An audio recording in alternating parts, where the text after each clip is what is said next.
लक्की लाड़ो। रात के 12 बज रहे थे, उसका फ़ोन आया। हेलो, किसी ने फुसफुसाया, हट भरे लफ्ज़ों में कहा। हाँ बोलो, उसने भी हेलो से कहा।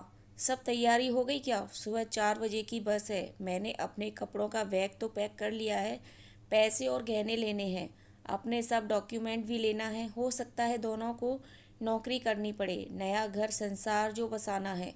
ओके, मैं सब कुछ लेकर तुम्हें कॉल करती हूँ। उसने सबसे पहले माँ की अलमारी खोली और उसमें से गहनों का डिब्बा निकाला। अपने लिए बनवाया गया मंगलसूत्र बैग में डाला, अंगूठी और झुमके पहन लिए। चूड़ियों का डिब्बा उठाकर बैग में डाल रही थी कि माँ की तस्वीर नीचे गिर पड़ी।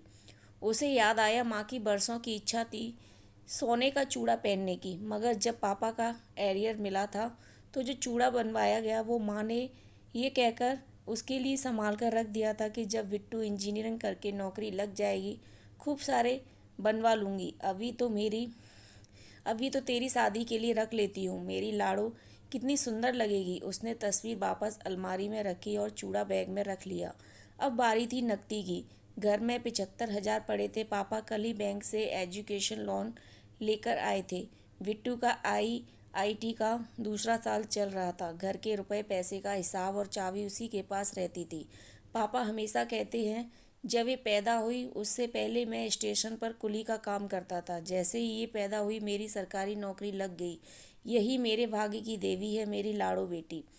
उसने अपने सभी डॉक्यूमेंट बैग में रख लिए। अब उसे चेक करना था कि घर में जागे तो नहीं है, सब तो सो रहे हैं ना। सबसे पहले उसने बिट्टू के कमरे के दरवाजे से अंदर झांका। बिट्टू अभी तक पड़ रहा था।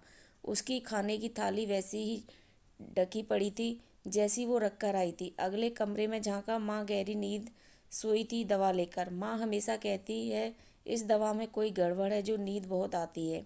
ये मुझ शुगर भी बुरी बीमारी है, लगकर ख़त्म ही नहीं होती। दरवाजे की झिर्री में से पापा दिखाई दे रहे थे। वो अपनी वर्किंग टेबल पर बैठे व्यापारियों का वही खाता तैयार कर रहे थे। अभी कुछ दिन पहले ही उन्होंने ये नया काम ढूंढा था। पापा कहते हैं कॉमर्स पढ़ा हूँ, वही खाते भूलने लगा था। चलो इससे भूलूंगा भी नहीं और एक्स्ट्रा इनकम भी हो जाएगी। सब अपने काम में व्यस्त थे।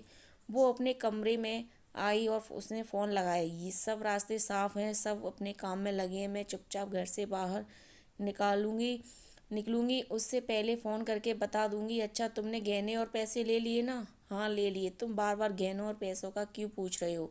मैंने कहा ना ले लिए। अरे बाबू, वो इसलिए कि नया घर संसार बसाना है। नई जगह जाते ही काम थोड़े मिल जाएगा, तो हमें घर के रूटीन कामों के लिए पैसा तो चाहिए ही। मेरा मोबाइल भी बहुत पुराना है, मुझे नया मोबाइल भी लेना है और फिर मैं कोई ना कोई नौकरी पकड़ लूँगा जिससे हम आराम से ज़िंदगी गुजारेंगे। सुनो, एक बात पूछूं, क्या तुम में इतनी हिम्मत नहीं कि मुझे कमाकर अपने पैसे से रख सको, खाना खिला सको?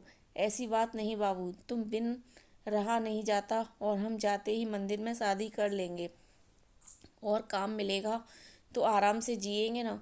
सुनो, तुम एक काम करो, अभी भागने का प्लान कैंसिल करते हैं।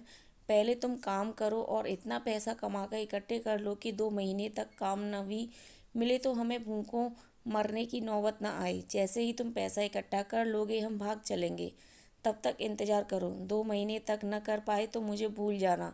अरे बेबी, बात तो सुनो मेरी बात। लड़की ने फ़ोन काट दिया। वो अपने पिता के कमरे में झांक आई। वो अभी भी वही काता कर रहे थे। उसने दरवाज़ा खटखटाया। क्या बात है लाड़ो, सोई नहीं तुम? पापा, एक बात कहनी है। कहो लाड़ो। पापा, जब तक बिट्टू की पढ़ाई पूरी नहीं हो मैं नौकरी करना चाहती हूँ। मेरी पढ़ाई पूरी हो चुकी है। घर में बेकार बैठने से क्या फ़ायदा, घर में 2 रुपए जुड़ेंगे ही।